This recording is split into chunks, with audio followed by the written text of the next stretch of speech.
welcome to my vlog.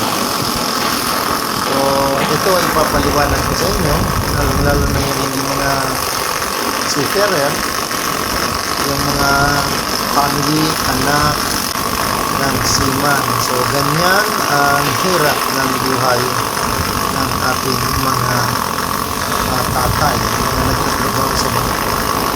Napaka-risky ng trabaho nila. So, para maiwasan yung risk, hanganin, nagkakaroon sila ng toolbox meeting and or risk assessment. So, pinag-uusapan doon kung paano maiwasan ang accident. Paano natin alisin ang mga panganib. Nasa top plate sila ng cargo hold. Yan, yung ilalim ng buliga. Doon sa kabila, mayroon din kabilaan sila nagtatrabaho. Napag-din doon sa kabila. Balik natin dito sa backdrop.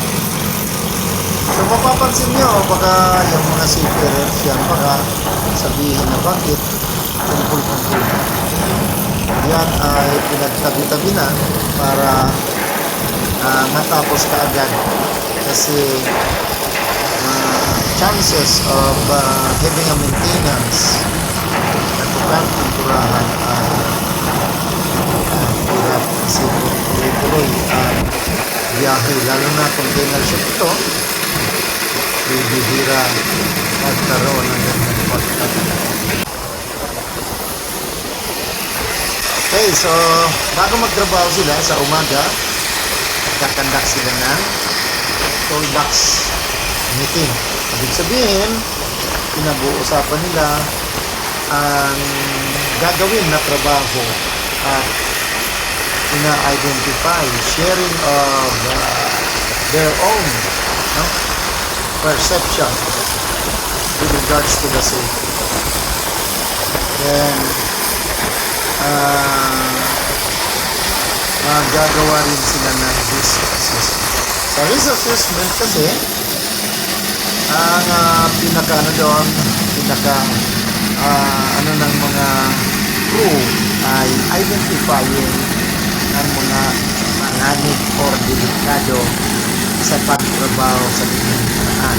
Then, siyempre, pag na-identify na, i-avoid na magkaroon ng accident. Yan. Okay. So, malit lang na maiksi lang tong video. Okay. So, thank you for watching. Sa kabila sila. Diyos mabalos sa Indo Gabos. Maray na aldaw. Bye-bye.